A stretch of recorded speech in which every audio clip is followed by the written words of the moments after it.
तो हेलो दोस्तों, आप लोग का स्वागत है एक नए वीडियो में। तो दोस्तों ये वीडियो स्पेशली गया जिला के होमगार्ड वाले भाई लोग के लिए है। तो दोस्तों बहुत सारा मेरे पास क्वेश्चन आ गया था, उसी का हम आंसर देने वाले इस वीडियो में। तो सबसे ज्यादा लोग कॉल करके ये पूछ रहे हैं कि अभी जो आपत्ति वाला जो लिस्ट जारी हो उसमें लिखा हुआ अस्वीकृत, तो क्या मेरा मेरिट लिस्ट में नाम आएगा कि नहीं। जैसे मेरा आपत्ति लिस्ट में लिख दिया अस्वीकृत, तो क्या मेरा मेरिट लिस्ट में नाम आएगा कि नहीं आएगा। दूसरा क्वेश्चन है कि मेरिट लिस्ट कब तक आएगा। और फिर तीसरा क्वेश्चन है, सबसे जो पॉपुलर क्वेश्चन है, समझिए कि बहुत लोग पूछते रहते हैं कि क्या 629 पर आएगा कि 220। तो ये तो क्लियर हो चुका है कि 220 पर आएगा, क्योंकि पेपर में भी दे दिया है कि 220 पे ही आएगा। अगर पुराने वाले डीएम से रहते तो कुछ हो सकता था 629 के लिए, लेकिन ये तो पूरा का पूरा क्लियर हो गया कि 220 पे ही मेरिट लिस्ट आएगा। और तीसरा क्वेश्चन था कि जो लड़की लोग के है वो 13% ही सीट रहेगा कि उससे बढ़ाया जाएगा सीट, क्योंकि पहले जो बोला गया था वो 13% है, लेकिन अब जो न्यूज निकल के आ रहा है वो आ रहा है कि लगभग 33% के आसपास में किया जाएगा। तो चलिए हम एक एक करके सब आपको डाउट को क्लियर करते हैं।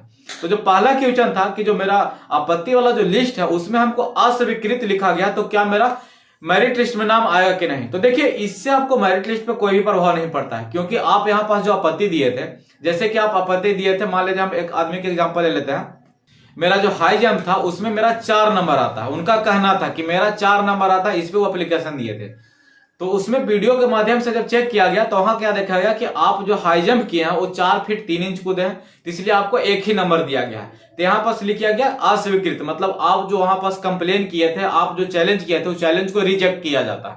तो इसका मतलब ये नहीं है कि आपका मेरिट लिस्ट बन के नहीं आएगा, मतलब आपका नंबर जो भी हो, 13 नंबर हो या 14 नंबर हो या 10 नंबर हो, जो नंबर जो पहले था वो नंबर अभी भी उतना ही रह जाएगा।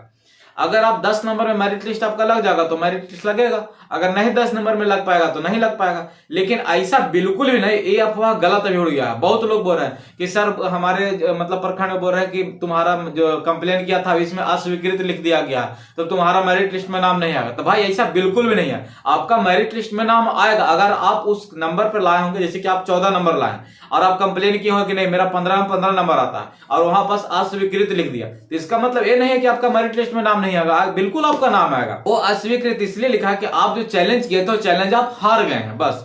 और जिनका स्वीकृत लिखा गया उनको टाइम दिया गया, यानी 11 दिसंबर से लेके 31 दिसंबर के बीच में टाइम दिया गया। और जाके अपना जैसे मेडिकल चेकअप के लिए कंप्लेन किया होगा तो मेडिकल चेकअप होगा, अगर डेट ऑफ बर्थ सुधारने के लिए किया होगा तो डेट ऑफ बर्थ के लिए किया जाएगा। जो भी आपका कंप्लेन होगा वहां पर सुधार किया जाएगा, जो कि आपको टाइम दिया गया है 31 दिसंबर तक। अब दूसरा क्वेश्चन था कि मेरिट लिस्ट कब तक आएगा।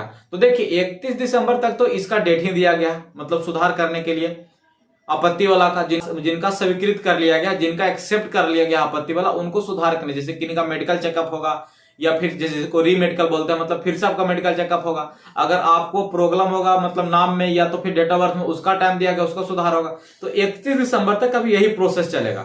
31 दिसंबर के बाद फिर से एक नया लिस्ट जारी किया गया करेगा, जिसमें एक चीज और देगा कि हाँ किन्हीं का जो रीमेडिकल दिया था वो रीमेडिकल में फिर फिट हुए कि ना हुए, तो उसके लिए 1 सप्ताह और टाइम लगेगा। यानी कि 31 दिसंबर के बाद फिर तो आ जाएगा 2024।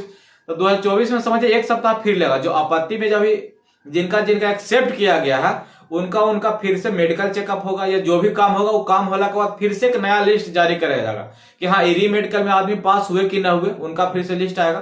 तो वो लगभग आपको लग जाता 7 जनवरी, 1 सप्ताह के हम टाइम मिनिमम मानते हैं 1 सप्ताह, लेकिन 1 सप्ताह में होता नहीं है। यहां तक तो मेरिट बनते बनते 10 महीना से ऊपर हो गया। मार्च में ही हुआ था रनिंग और मार्च के बाद यहाँ दिसंबर होकर फिर मार्च आने वाला है, तो लगभग 10 महीना के आसपास तो टाइम लग गया।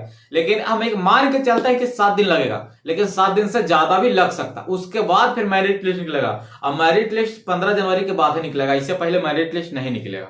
और मेरिट लिस्ट निकलेगा भी तो 220 सीट पे निकलेगा। अगर पुराने वाले डीएम सर होते तो मे भी चांस बन सकता था, या तो फिर अगर तेजस्वी यादव जी या नीतीश कुमार के पास में रिक्वेस्ट करते तो, लेकिन फिर बाद में रिक्वेस्ट कोई किए नहीं और फिर मामला ठंडा हो गया और 220 पे ही पेपर में दे दिया गया कि 220 पे ही मेरिट लगेगा। अब जो तीसरा क्वेश्चन आ रहा था कि लेडीज लोग के सीट बढ़ाया गया है कि नहीं, क्योंकि ऐसे अगर 220 पे देगा तो 220 में से 20 सीट है जो सिर्फ गया शहरी के लिए, गया शहरी बोलिए चंदौती शहरी बोलिए, उनका है, और बाकी जो 200 सीट बचता वो बाकी प्रखंड से है। तो लगभग सारे प्रखंड में 8 या 9 सीट के आसपास लमसम पड़ता है, मतलब जनसंख्या के अनुसार दिया जाएगा। किन्हीं को 7 सीट दिया जाएगा, किन्हीं का 8 या 9 दिया जाएगा, इस प्रकार से दिया जाएगा।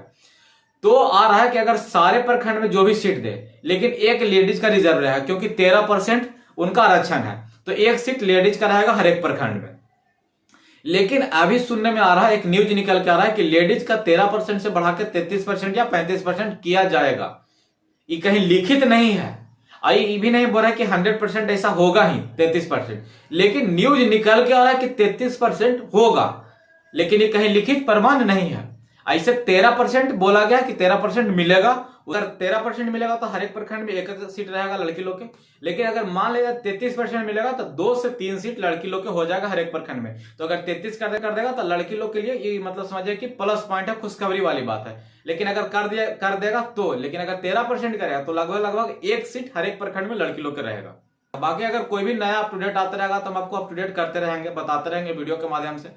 और फिलहाल अभी मेरिट लिस्ट 1 मंथ तक तो बिल्कुल नहीं आने वाला। 15 जनवरी के बाद आशा रखिएगा कि मेरिट लिस्ट आएगा भी तो आएगा, लेकिन 15 जनवरी से पहले नहीं आने वाला है। जिनका भी आपत्ति वाला में अस्वीकृत लिखा हुआ वो टेंशन ना ले। अगर आपका नंबर 14 नंबर या 15 नंबर जो भी है, अगर आप योग्य होंगे, मेरिट लिस्ट में नाम आने लायक होंगे तो आपका बिल्कुल नाम आएगा। अस्वीकृत इसलिए लिखा गया है कि आप जो चैलेंज किए थे, चैलेंज में आप समझिए हार गए हैं, इसलिए अस्वीकृत लिखा गया। आप अगर चैलेंज किए नंबर के लेकर या फिर किसी भी कारण से आप चैलेंज किए, उस चैलेंज में आप हार गए, पर हाँ इससे आपको मेरिट लिस्ट में कोई भी प्रॉब्लम नहीं आने वाला है। और जिनका भी स्वीकृत है वो जाकर अपना जो भी प्रॉब्लम, उसका प्रॉब्लम का सॉल्यूशन जल्दी से करवाएं, क्योंकि 31 दिसंबर तक का टाइम दिया गया है। तो ठीक है दोस्तों, मिलते हैं फिर एक नया अप टू डेट के साथ में। हम लोग 629 के लिए लड़ाई लड़े, उसमें हम लोग असफल रहे, पर अभी हार नहीं माना। अगर गलती से कभी भी कोई मिल गए, कोई भी सीएम या डिप्टी सीएम कोई भी मिल गए, तो उनसे रिक्वेस्ट किया जा सकता है। और जब तक मेरिट लिस्ट नहीं आ जाए तब तक, मेरिट लिस्ट आने के बाद फिर कोई फायदा नहीं हो पाएगा मेरे विचार से। तो ठीक है दोस्तों, फिर मिलते हैं नए वीडियो में, तब तक के लिए जय हिंद।